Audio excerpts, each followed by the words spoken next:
이 베드로전서를 그냥 한번 설교하고 넘어가려고 하다가 자꾸 그냥 벗어나지 못하고 있습니다. 사실은 뭘 설교하려고 했었냐면 흩어진 나그네가 성경에 참 중요한 중심 주제다. 그거 한번 하려고 하다가 1장 전반전에서 벗어나지 못하고 계속 함께 나누게 되는데요. 베드로가 소아시아 지역에서 신앙생활하고 있는 그리스도인들을 뭐라고 이야기했냐? 흩어진 나그네다. 그렇게 그리스도인들의 정체성을 규정을 했어요. 흩어진 나그네다. 그래서 흩어진이라는 단어와 나그네라는 단어가 이제 합쳐졌지요.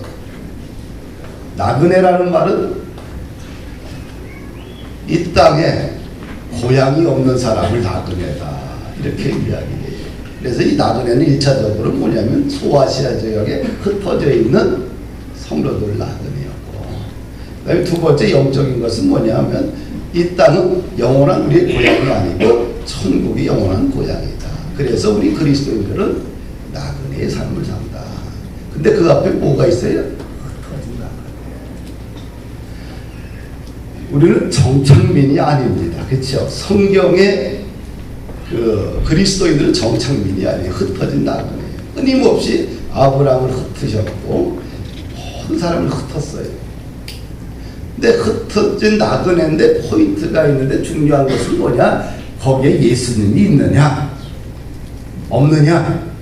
거기에 하나님의 나라가 있느냐? 하나님의 나라가 없느냐? 이거에 따라서 그가 축복의 그리스도인인지 아닌지가 구별되는 거예요. 할렐루야. 그래서 이 흩어진 나그네를 베드로는 어떻게 규정하냐? 너희들은 거룩한 제사장이고 하나님의 소유된 백성이고 거룩한 나라고 하나님의 이름을 전하기 위해서 부름받은 선택받은 성도다. 그들의 정체성이에요. 어떻게 우리는 이렇게 살아야 된다는 거지요. 할렐루야. 그러면서 흩어진 나그네들에게 하나님이 누구냐라고 베드로가 이야기를 하는데 소망을 주시는 하나님입니다. 근데 그 소망이 어떤 하나 소망이냐? 거듭남의 소망이라는 거지요. 중요한 것은 죄와 사망에서 죽었던 우리들을 예수님을 통해서 생명의 씨앗을 심어줘서 우리에게 소망을 주신다. 소망의 하나님입니다. 그리고 어떤 소망을 주시느냐? 썩지 않는 소망, 쇠하지 않는 소망, 병들지 않는 소망, 영원히 빛나는 소망을 주신다는 거예요. 그래서 하나님의 거듭난 소망을 우리가 생명의 씨앗을 갖게 되면요, 이 땅에 보물을 쌓지 않고 보물을 어디다 쌓으면 하늘에 천국의 보물을 쌓는 거지요. 그래서 이 땅에서 먹고 마시고 즐기고 이 땅에서 모든 것을 다 낭비하고 소화시켜버리고 살아가는 것이 아니라 하나님이 주신 모든 재료들을 가지고 거룩한 일에 세상의 빛으로 소금으로 그것을 사용하는 것이지요. 재능이든 건강이든 물질이든 기업이든 나의 모든 것을. 할렐루야. 그러면서 오늘 함께 할 말씀이 5절입니다. 베드로는 소아시아 성도들에게 또 말해요. 너희들에게 베풀어 주신 하나님의 소망은 도대체 무엇이냐? 우리 같이 한번 5절 말씀 읽어볼까요? 시작.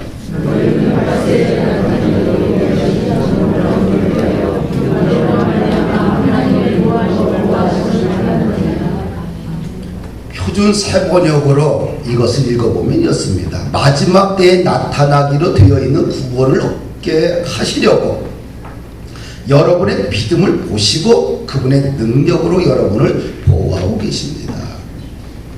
이 5절의 이 말씀들을 보면 중요한 단어들이 있는데 세 가지가 우리가 뽑아볼 수 있어요. 그렇죠? 구원이란 단어, 믿음이란 단어, 보호라는 단어예요. 그래서 구원은 마지막 때에 완성된다고 본문에서 전해주고 있지, 그렇죠? 구원은 언제 완성돼요? 마지막 때. 성도들의 구원은 말세에 완성된다. 아직 구원이 완성된 것이 아니다. 성도들이 이미 구원받았지만 예수님이 재림하실 때의 구원이 완성된다. 현재는 최종의 구원을 이루어가는 과정이라고 볼 수 있습니다. 그리고 구원이 완성될 때까지 우리 성도들은 어떻게 살아야 되느냐? 더 성결하게 살아야 돼요. 그렇죠? 우리 성결교회가 이야기하는 4가지 전도 표제가 있는데 뭐냐면 중생, 성결, 신유, 재림. 중생은 거듭나는 거죠. 누구로? 예수님을 통해서. 예수님의 이름을 믿을 때 영적으로 우리가 거듭난다. 중생. 성결, 중생한 사람들이 어떻게 살아야 되느냐? 주님 부르시는 그날까지 구원이 완성되기 위해서는 성결하게 살아야 되는데, 개인의 성결뿐만 아니라 개인의 성결을 뛰어넘어 사회적 성결, 우주적 성결로 가야 되는 거겠지. 이것을 갖다가 세상의 빛과 소금이다, 이렇게 이야기를 해요. 금주에 이제 성납교회가 있어요. 우리 같은 지방에서 가장 큰 교회죠. 3,000명 모이니까 출석이에요. 출석 3,000명이 굉장히 그래도 큰 교회예요. 그 교회에서 글로벌 사랑 나눔이라는 사단법인을 창립을 했어요. 우리 신문에도 잘 소개가 됐는데 자기네들이 얘기한 것보다 더 잘 소개가 됐대요. 예교통상부에서 법인을 받았는데요. 95년부터 지금까지 이 성납교회에 의료인들이 있어요. 간호사분들, 의사분들, 한의사분들 있는데 그분들이 매년 해외에 가서 봉사활동을 했어요.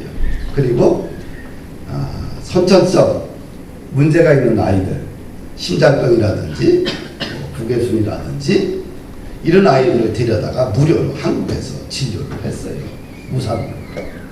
그것이 뭐 큰 돈 한 게 아니고 1년에 한 2억 정도씩. 이것이 쭉 쌓여다가 이제 교회 규모가 됐으니까 뭔가 세상에 빛으로 더 구체적으로 해야 되지 않느냐. 그래서 이게 통상부에서 사단법인 허가를 받아 가지고 글로벌 사랑 나눔이라는 것을 단체가 이제 설립이 된 거지요. 성결교회, 그 다음에 감리교회, 구세금, 이것은 웨슬리의 목사의 신학적 기초 위에 세워진 교단들이거든요. 근데 웨슬리는 구원을, 성결을 개인의 구원, 개인의 성결로 끝난 것이 아니라 그 당시 그 사회를 변화시키는 구원과 성결로 발전을 해서 오늘날 이야기는 재수자 선교라든지 병원 선교라든지 고아원, 노인정, 이런 모든 것들이 그 당시 영국 사회가 굉장히 침체됐던 정말 그 사회를 웨슬레가 이 개인의 구원을 뛰어넘어 사회의 구원, 또 개인의 성결을 뛰어넘어 그 다음에 사회적 성결을 외쳐서 그 시대의 어둠을 끌어안았던 것을 봅니다. 그래서 기본적으로 이 성결교회는 사회 깊이 들어가는 교단입니다. 근데 오늘날 잘 못하고 있지요. 그래서 좀 더 많이 해야 되지 않느냐. 중요한 것은 뭐예요? 말세의 구원이 뭐예요? 완성된다. 성결하게 살아가는 것. 또 성결교회 전도표 중에 하나가 신유죠. 신유는 뭐예요? 건강하게 사는 거예요. 건강하게 사는 것이 무조건 성령님께서 그냥 100% 고쳐주는 거, 그것도 완전한 신유죠. 근데 하나님의 자녀들을 통해서 개발된 치료의학을 통해서 치료받는 것도 신유예요. 그러니까 여러분들이 예수 믿는다고 해서 병원을 무시하고 의사분의 소견을 무시하고 무조건 기도만 한다? 그건 아니에요. 신유는 뭐예요? 하나님의 절대적인 능력으로 고침받는 것도 신이고, 또 하나님께서 주신 많은 의학적인 것들을 통해서 우리가 치료받는 것도 신이고, 무엇보다 건강하게 행복하게 사는 것이 최고의 신입니다. 할렐루야. 재림은 뭐예요? 예수님이 다시 오신다는 거예요. 그 주님이 오실 때 우리는 최종적인 구원이 완성되는 거예요. 아직은 결혼했어요, 안 했어요? 약혼만 한 상태예요. 나는 예수님과 약혼을 했습니다. 아직 결혼은 안 했어요. 결혼식은 주님이 재림하실 때. 그 약혼을 깨면 안 돼요. 어떻게 안 깰 수 있을까? 신부는 정결한 삶으로, 성결한 삶으로 살아야 된다는 거지요. 할렐루야. 두 번째 5절 말씀에 또 단어 중에 하나가 뭐냐면, 하나님은 성도의 믿음을 보신다. 그렇죠? 교회는 오직 믿음이라는 단어로 연결되어 있어요. 우리가 열차와 열차 사이는 고리로 연결되어 있죠. 고리가 파손되게 되면 어떻게 돼요? 열차가 연결이 안 돼서 그냥 객차가 뚝 떨어지겠죠. 교회는, 신앙생활은 고리가 뭐냐? 믿음입니다. 거듭나는 것도 오직 예수 그리스도의 이름을 믿어야 돼요. 말씀도 믿어야지만 내 안에 생명의 진리가 살아 움직이게 되죠. 믿지 아니하면 성경 말씀은 그냥 책이고 그냥 글자에 불과합니다. 아무런 의미도 가치도 생명도 없어요. 단지 그런 인문학적인 서적에 불과해요. 그러나 말씀을 믿을 때 이것은 인문학적인 가치를 뛰어넘어 우리에게 움직이는 생명이 되어 우리의 삶을 지배하게 돼요. 할렐루야. 신앙생활은 거의 믿음이 없이는 불가능하다고 보면 됩니다. 한 발도 앞으로 나갈 수가 없어요. 예수님이 사람이었습니다. 성령으로 잉태되었습니다. 인간적인 자연적인 방식으로 잉태된 게 아니지요. 성령이 마리아를 덮었다. 그랬더니 마리아의 몸에 생명의 씨가 생겼는데 그것이 예수님이에요. 죽은 자가 살아났다. 바람과 바다도 말씀으로 순종했다. 부활하셨다. 승천하셨다. 다시 재림의 주님으로 오신다. 그분이 우리를 심판하실 재림 심판장이다. 천국과 지옥이 있다.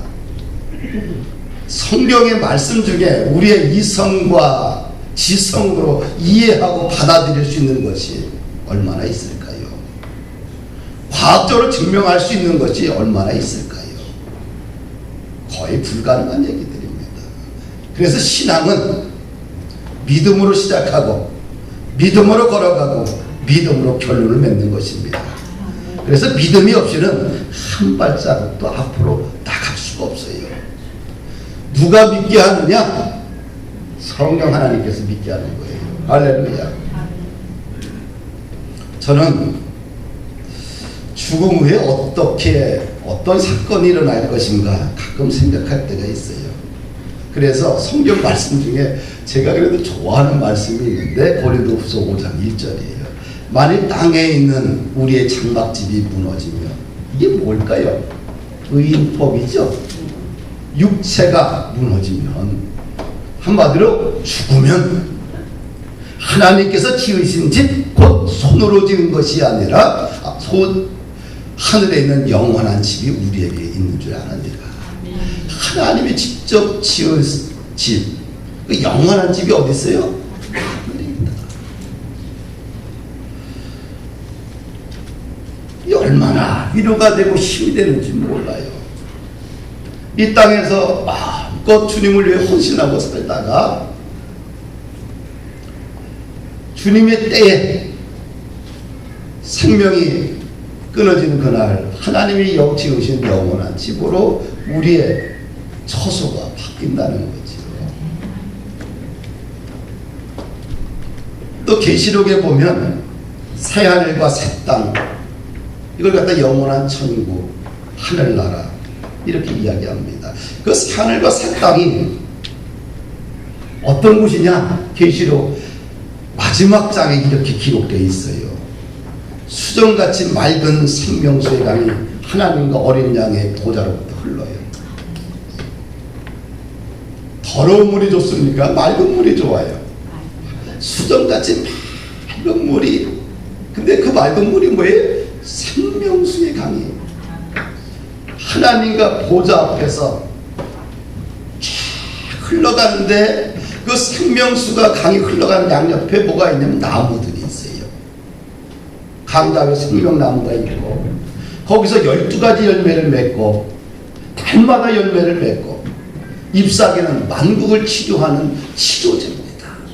저주도 없고요, 하나님의 얼굴을 보고 또 하나님의 이름을 부르고, 밤도 없고 등불과 햇빛이 쓸 데가 없어요. 왜? 하나님 그 자체가 등불이기 때문에. 할렐루야. 나는 이 말씀이 참 믿어져요. 그래서 굉장히 행복합니다. 신학교에 들어가서 성경이, 어느 날 봤더니 성경이 너무 좋은 거예요. 신학교에 들어가니까 애들이 전부 다 뭐 웨슬레 얘기하고 뭐 루터 얘기하고 칼빈 얘기하고 신학자들 얘기하고 책 들고 이런 것 들고 막 얘기를 하는데 도대체 재미가 없어요. 내가 딱 재밌는 게 성경이 재밌더라고. 성경을 읽으니까 아주 기쁨이 넘쳐요. 재밌고요. 그래서 성경 읽기 모임을 만들었어요. 하루 2시간 무조건 성경을 같이 한 장씩 통독을 해요. 했더니 이제 남자분, 광고를 냈더니 남자 하나 왔고 여자가 5명이 왔어요. 그래서 7명이 조직이 돼서 7명이 4년 내내 함께 했습니다. 참 행복했어요. 그래서 한 장씩 돌아가면서 읽는 거예요, 무조건. 그때는 개인적으로 참 어려웠던 시기겠지요. 인생의 모든 근거지를 다 잃어버리고 청바지 하나, 티 하나 입고 살던 시대입니다. 보통 이제 고등학교 때까지 해서 이번에 80kg를 유지했었는데, 학교 들어간 지 6개월 만에 기숙사 생활했는데 68kg로 떨어져가지고 입을 옷이 하나도 없었어요. 그래서 청바지 하나, 티셔츠 하나 입으면서 지냈는데, 과거 같은 외적인 것에서 굉장히 창피하고 뭔가 좀 그랬었는데 전혀 그렇게 그것이 힘들지 않았어요. 근데 뭐 때문에 그냥 말씀을 읽으니까 너무 행복한 거예요. 하루에 2시간인가 그 시간이 늘 기다려지는 거예요. 그 말씀이 달달한 생각을 그때 했어요. 말씀을 읽으면 내 안에 촛불이 늘 타고 있다는 것을 그때 깨달았고요. 그러면서 겉사람이 그렇게 중요하지 않구나. 아, 속이 채워지면 겉은 그렇게 중요한 게 아니구나. 겉보다 뭐예요? 속이 더 중요하구나. 그때 하나님 부르셔서 그때 그런 것을 깨달았어요. 그래서 봄푸른 교회를 하면서 여러분들이 거의 뭐 전반기, 후반기 40일 무조건 해요. 별로 이렇게 참석 많이 하지 않아도 참석과 상관없이 합니다. 왜 그러냐면 그때는 1시간은 성경을 읽고 1시간은 기도하기 때문에 그래요. 왜? 그럼 말씀 읽는 게 너무 좋아서 그런 거예요. 뭐 나라고 다 이해가 됩니까? 이해가 안 되는 문장도 참 많이 있어요. 그래도 그냥 말씀을 읽으면 참 행복해요.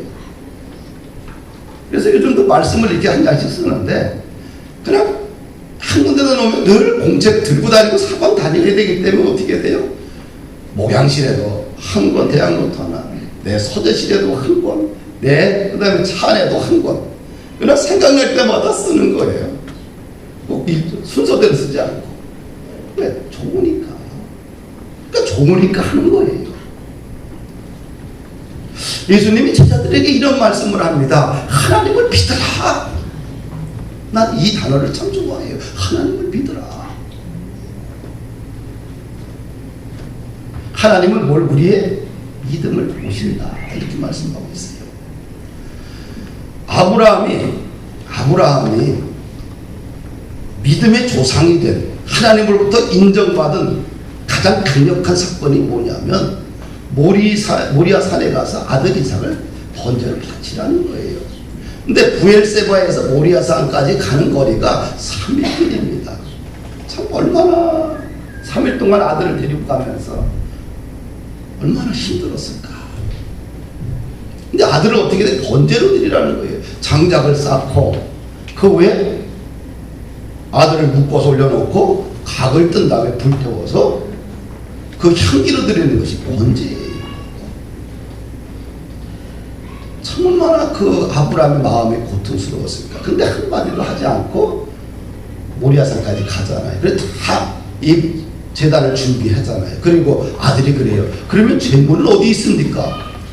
그때 어떻게 돼요? 네가 제물이다. 아들을 묶어서 올려놔요. 칼을 빼서 딱 각을 치려고 하는데 그 찰나에 하나님 말씀하잖아요. 그 아이에게 손을 대지 말라. 그에게 아무 일도 하지 말라. 내가 내 아들 내 독자까지도 내게 아끼지 아니하였으니 내가 이제야 내가 하나님을 경외하는 줄 아노라. 이 사건의 포인트가 뭐예요? 아브라함의 믿음이지요. 하나님에 대한 절대적인 신뢰와 믿음. 하나님에 대해서 절대로 그건 흔들리지 않았다는 거예요. 또 이 사건에서 중요한 것은 아들 이삭이에요. 아버지가 묶는데 묶임을 당해. 그리고 아버지가 장작범에 올려놨는데도 가만히 있어. 끊임없이 순종하잖아요. 그래서 이삭을 뭐라고 그래요? 예수님을 미리 본 표상으로 이야기하는 거예요. 할렐루야. 믿음의 아버지로부터 믿음의 아들로 연결되는 이 축복가 너무 좋은 거예요. 나나 여러분들이나 자녀를 양육하고 있잖아요. 자녀를 양육하는 입장에서 가장 소원하는 것이 뭐예요? 아버지가 믿었던 그 하나님, 아버지가 사랑했던 그 교회, 아버지가 사랑했던 그 말씀을 자녀들이 대를 이어 순종하고 함께 가는 것. 오직 믿음으로 살기를 바라는 것이 믿음 있는 부모의 마음이에요. 사랑하는 여러분들, 기독교는 변증의 종교가 아닙니다. 기독교는 비교하는 종교도 아니고요. 기독교는 인문학도 아니에요. 기독교는 믿음의 종교입니다. 하나님을 믿으면서 일생 믿으면서 고백하면서 보이지 않지만 때로는 느껴지지 않지만 암흑 같지만 그러나 믿음으로 헌신하고 믿음으로 결단하고 믿음으로 받아보고 믿음으로 걸어가는 것이 기독교지요. 여기서부터 시작해요. 그래서 뭐예요? 하나님이 너희들의 믿음을 보신다. 이렇게 말씀하고 있는 거예요. 세 번째 5절의 단어 중에 하나가 뭐냐면 보호라는 단어입니다. 5절 보니까 너희는 말세에 나타내기로 예비하신 구원을 얻기 위하여 믿음으로 말미암아 하나님의 능력으로 보호하신 거다. 소아시아에 있는 공동체의 사람들은 환난의 공동체입니다. 연약한 공동체입니다. 힘이 없는 공동체예요. 베드로 사도가 말합니다. 하나님께서 우리가 구원에 떨어지지 않도록 우리의 믿음을 보시고 보호해 주신다는 것입니다.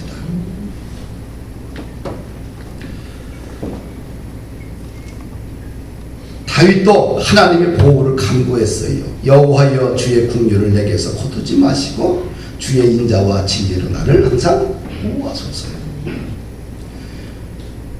하나님 나를 긍휼히 여기시고 나를 보호해달라. 나를 지켜달라. 이 얼마나 아름다운 신앙의 고백입니까?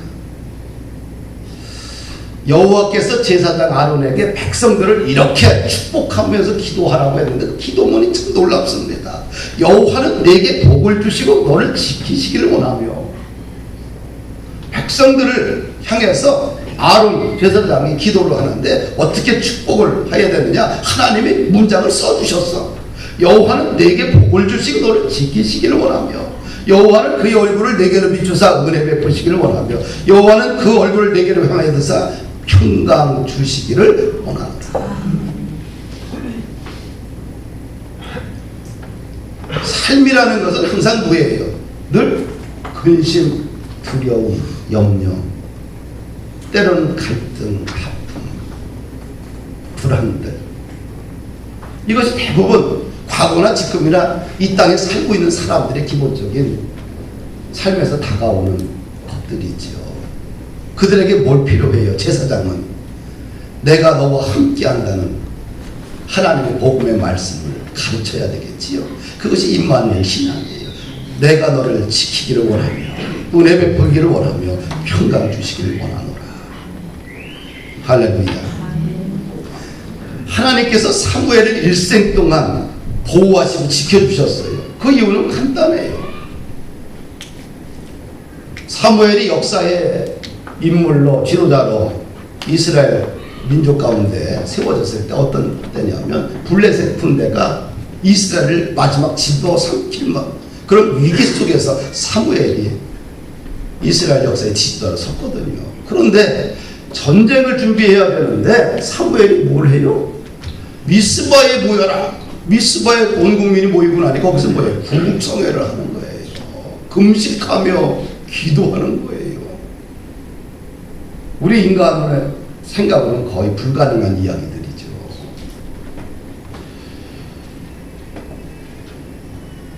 블레셋 군대 입장에서는 어떻게 얼마나 좋은 게 모든 국민이 한 군데 모여 있으니까 한 번에 쳐가지고 싹 정리해버리면 이스라엘은 사라지는 거 아니겠어요? 전략적으로 보게 되면 분산하지 못하지요. 그러면 어떻게 돼요? 한 번에 망할 수 있는데 미스바에 모여서 온 국민을 모아놓고 거기서 금식 성례를 하는 거예요. 기도하면서 하나님께 부르짖어 기도합니다. 구절을 보니까 사무엘상 7장 9절 보니까 사무엘이 젖 먹는 어린 양 하나를 가져다가 온전한 번제를 여호와께 드리고 이스라엘을 위하여 여호와께 부르짖음에 여호와께서 응답하셨더라. 그때 사무엘이 온전한 예배를 드릴 때 그리고 여호와께 부르짖어 기도할 때에 어떤 응답을 주셨느냐? 그때 하늘에 큰 군대를 동원해서 큰 우레를 바라면서 블레셋 군대를 어지럽혀서 이스라엘 백성들이 승리하게 됩니다. 이것이 오늘 우리 시대를 살아가는 하늘의 방식이 아닌가. 세상 방식과는 완전히 다르지요. 하늘의 방식은 과거나 지금이나 미래나 오직 동일합니다. 먼저 하나님께 대한 온전한 예배를 드리는 것, 그리고 부르짖어 기도하는 것. 그러면 누가 일하느냐? 주님이 일하신다. 전쟁의 결론은 이렇게 마무리가 돼요. 이에 블레셋 사람들이 굴복하여 다시는 이스라엘 지역 안에 들어오지 못하였으며 여호와의 손이 사무엘이 3날 동안에 블레셋 사람을 막았다. 사무엘이 3날 동안에 이스라엘을 다스렸다.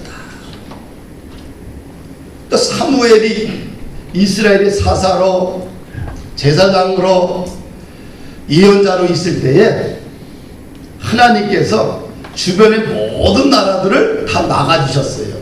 주변의 모든 나라들과 다 평화관계가 형성됐어요. 누가 보호해 주셨어요? 사무엘이라는 한 사람 때문에 하나님이 이스라엘 민족을 지켜주시고 보호해 주신 거예요. 할렐루야. 여러분들 중에 교회 부지 매입이 어떻게 진행되는지 잘 알지 못하지요. 그렇죠? 뭘 기도한다는데 이게 도대체 어떻게 되고 있는 건지, 그냥 가다가 소멸될 것인지 진짜 갈 것인지. 이것은 이제 2년 전에 이 땅 소유주 되시는 우리 전유교 성도님께서 찾아오셨어요. 교회가 원하면 교회한테 매매하겠다고. 또 금년에도 찾아오셨고. 그런데 한 2년 동안 답을 드리지 못했어요. 그러다가 이제 7월 달쯤 이제 당회를 통해서 같이 이야기를 나눴고요. 그렇게 제안이 2번 들어왔는데 어떻게 하면 좋을까요? 기도 중에 있습니다. 그러다가 이제 9월 달에 구체적으로 이제 진행을 하게 됐습니다. 그래서 9월 8일 주일날 장로님, 목회자들, 권사님, 아수집사님들 모여가지고 구체적으로 이 땅 매입을 위한 프로젝트를 여러분들에게 다 종이로 나눠주고 그 다음에 설명을 했지요. 비용이 이렇게 들어가고 이렇게 해서 이렇게 진행됩니다.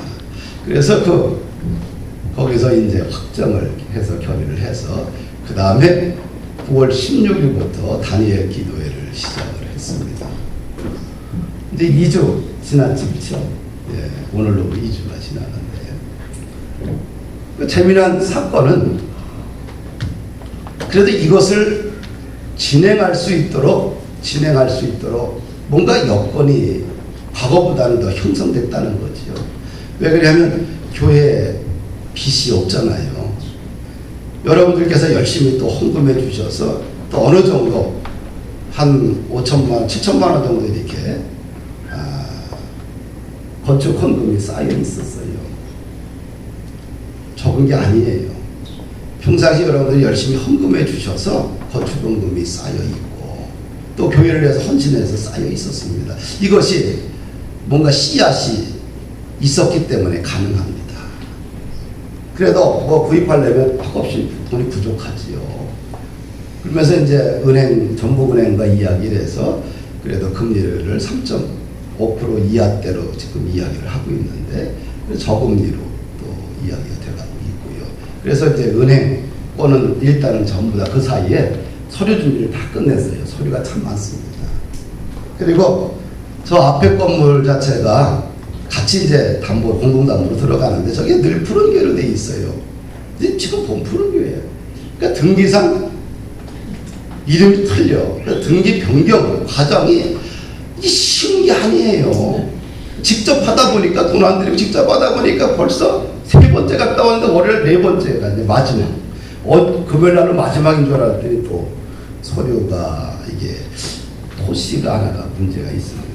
그래서 토시 하나 바꿔가지고 또 도장 같이 갖다 줘요. 그럼 월요일 날이 끝나게 돼요. 그냥 모든 서류가 다음 주 월요일 날이면 다 끝나고 은행권도 다 끝납니다. 그러면 이제 다음 주에 계약을 해서 마무리 지으면 해결이 돼요. 그러면서 이제 금요일 날 여기 이제 건물주와 이제 전인교 소장님과 만나서 같이 이야기를 나누다가 이런 얘기를 했어요. 내가 왜 이 땅을 사야 되느냐? 그 이유는 간단하다. 나는 목사기 때문에. 목사는 지도자다.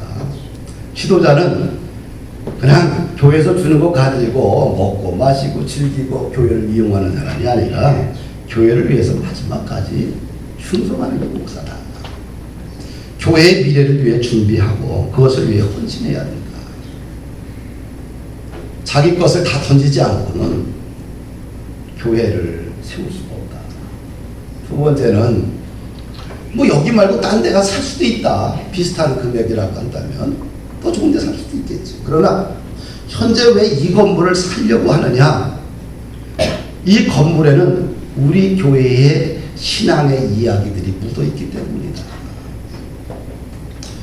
10년 전에 이 성전을 임대하면서 한 달 동안 공사를 마무리했어요. 많은 돈을 들였어요. 한 1억 한 5천 정도 들였나 그 당시에 빚을 내서. 그 정도 들었어요. 겉에까지 다 돌렸으니까. 그 빚내 갖고 했는데 그 마지막 날 이제 오후 2시서부터는 의자들이 막 들어와요. 의자들이 지금 별로 없죠. 들어왔는데 한 12시 나가서 밥을 먹고 이제 공사했던 사람 다 불러서 이제 바로 옆집에서 비싼 고기를 대접하고 1시 좀 넘어서 교회 들어왔더니 싹 부서진 거예요. 1, 2층 전체가 진입로서부터. 아니 40명이 와갖고 구리시청에서 와서 다 부신 거예요. 그래 놀랬지요. 그런 경우가 없는데 그때 그 아픔도 이기고 또 그 10년 동안 이곳에서 성도들의 애환과 눈물과 기도의 씨앗이 있었기 때문에 이곳이 저에게는 참 소중한 곳이지요. 소중한 것은 깨끗하고 화려한 것이 아닙니다. 우리의 삶의 흔적의 이야기들이 묻어있는 곳이 소중한 것 아닌가. 그래서 이것은 삶의 이야기가 묻어있는 곳은 돈으로 환산할 수 없는 엄청난 가치거든요. 그래서 반드시 이 땅을 교회가 매입해서 하나님의 성전과 하나님의 사람들이 함께 어울리는 곳으로 가야 되겠다. 그런 얘기를 나눴어요. 근데 뭐 현실은 또 현실이잖아요. 그렇죠? 그래서 이제 이 사건이 교회 부지 매입 사건이 그냥 돈 주고 거래하는 세상적인 거래 방식이 아니라 영적인 방식이었으면 좋겠다는 것이 내 마음이에요. 그러려면 뭐예요? 기도가 없이는 영적인 사건이 안 일어나거든요.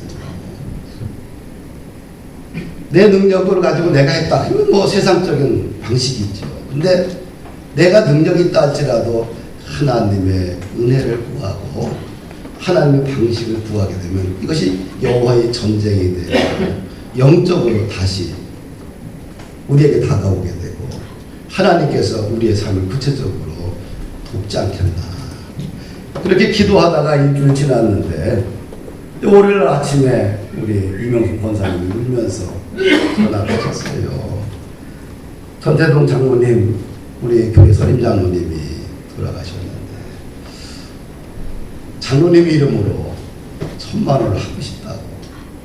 그리고 서울에 땅이 30평이 있는데 그것을 은행에 해갖고 대출 받으면 참 좋겠다고. 참 전혀 뜻하지 않았는데 우리 권사님이 전화를 받고 하루 종일 울었다니까요. 또 전태동 장로님을 보고 싶어서 울었고. 왜? 거의 뭐 15년 같이 있었는데요. 15년 더 있었는데 형제자매들도 1년에 뭐 몇 차례 만나요. 그렇죠? 목사와 성도들은 얼마나 많이 만나겠어요. 형제자매를 뛰어넘는 십자가의 피로 맺어졌기 때문에 사실은 정이 참 많이 듭니다.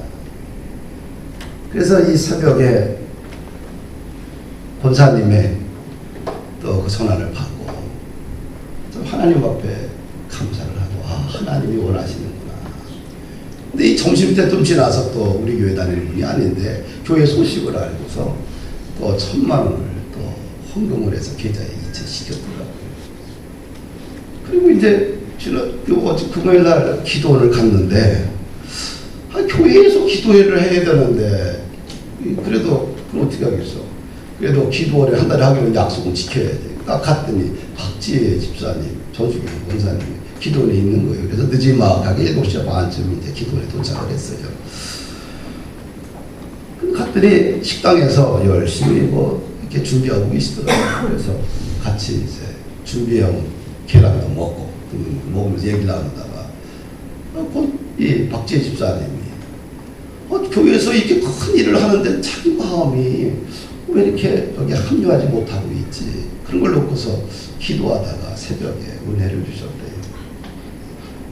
이 거룩한 일에 나도 동참을 하자.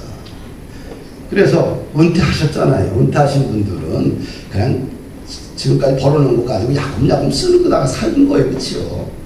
그런데 봤더니 1,000만 원을 또 헌금을 하신 거예요.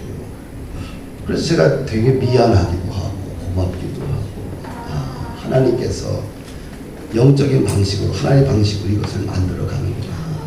또 어떤 분들은 다니엘 기도한다고 하면서 하루에 10,000원씩 계산을 해서 이게 21만 원이잖아요. 부부해갖고 42만 원에서 액수 채우다가 50만 원을 해서 비리 드리기도 하고요. 그래서 하나님께서 때가 됐나 보구나. 우리 교회에 하나님이 도우시고 있고 지키시고 있구나. 그래서 목사로서 미안하기도 하고 감사하기도 하고 그렇습니다. 왜냐하면 요즘 성도들의 삶이 그렇게 만만치 않잖아요. 나도 생활인이 아니겠어요. 그래서 성도들의 삶이 그리 호락호락하지 않습니다. 왜냐하면 또 장거리 인생을 또 살아야 되잖아요. 뭔가 과거처럼 결단하기가 참 쉽지는 않습니다. 그래서 성도분들에게 목사로서 어깨에 짐을 하나 얹어주게 되면 안 된다는 게 기본적인 소신이에요. 지금까지 하면서 교회 20년 하면서 뭐 헌금하라 뭐하라 거주로 나한테 내 입으로 한 번에 들어본 적 있어요? 한 번도 안 해요. 왜? 내 어깨가 무거우면 성도의 어깨는 더 무겁다. 아싸리 목사는 평생 이 길을 걸어가기 때문에 짐을 짊어져야 된다. 왜? 리더는 짊어지라고 있는 거예요. 그래서 예수님이 십자가에 본인이 죽으신 거예요. 목사는 평생 교회를 위해서 짐을 짊어지다 가는 것이, 그래서 목사로 부름을 받은 거예요. 교회 돈 빼가지고 먹고 살라고 있는 게 아니에요. 근데 성도들은 참 얼마나 힘들고 연약해요. 애들 키워야지, 또 전세값도 올려줘야지, 또 카드값도 메꿔야지, 애들 공부 가르쳐야지, 또 공부 가르치고 나면 또 서울에서 애들 집장만 안 해주면 뭐 전세금을 해줘야지. 정말 쉽지가 않습니다. 그러다 보니까 아싸리 짐은 나 혼자 지자, 이제 그런 것들이 기본 생각인데, 뜻하지 않게 또 여러분들이 또 거금을 헌금해 주셔서 마음이 위로가 되고 미안하기도 하고 고맙기도 합니다. 우리 예수님은 선한 목자예요. 요한복음을 보게 되면, 10장을 보게 되면 자기는 사분 목자가 아니기 때문에 선한 목자다 그러면서 양들의 생명을 얻게 하고, 양들에게 생명을 얻게 하고 더 풍성하게 하려고 이 땅에 왔다. 그래서 양들을 위하여 목숨을 버린다. 양들을 보호하고 지키고, 이것이 선한 목자의 사명이에요. 예수님이 부활승천하기에 앞서서 제자들에게 이런 말씀을 해요. 마태복음 28장 20절에 보니까 내가 세상 끝날까지 너희와 항상 함께 있으리라. 이 말은 뭐예요? 내가 너희를 보호하고 지켜주신다는 말씀이에요. 또 요한복음 13장 1절에 보니까 주님은 당신의 자녀들을 절대로 버리지 않습니다. 6월절 전에 예수께서 자기가 세상을 떠나 아버지께로 돌아가실 때가 이른 줄 아시고 세상에 있는 자기 사람들을 사랑하시되 끝까지 사랑하십니다. 이 변하지 않는 하나님의 사랑, 보호하시는 하나님의 사랑을 우리는 느끼게 돼요. 세상을 너무 사랑하셔서 하늘을 보러 이 땅에 오신 분이 예수님입니다. 그리고 십자가에 죽으시고 부활 승천하셨지요.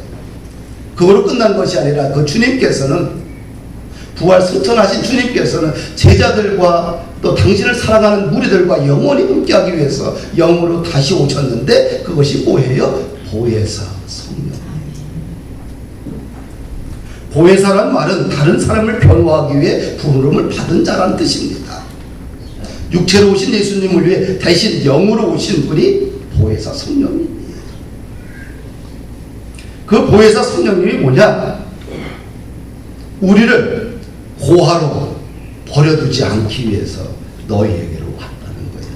요한복음 14장 19절 보니까 세상 사람들은 보혜사 성령님을 모르지만 너희는 그를 아나니 그는 너희와 함께 거하시며 또 너희 속에 계시겠습니다. 내가 너희를 고아같이 버려두지 아니하고 너희에게로 다시 오리라. 그것이 뭐예요? 보혜사 성령. 보혜사 성령 하나님께서는 당신의 자녀를 고아로 버려두지 않습니다. 성령님께서는 당신의 자녀들을 돌보시고 위로하시고 도우시고 채우시고 고치시고 새 마음을 날마다 주십니다. 또 믿음으로 살 수 있도록 성령 하나님께서 우리에게 새 힘을 주십니다. 인생의 모든 일을 진행하시는 분은 누구예요? 보혜사 성령 하나님이십니다. 할렐루야. 말씀을 마칩니다.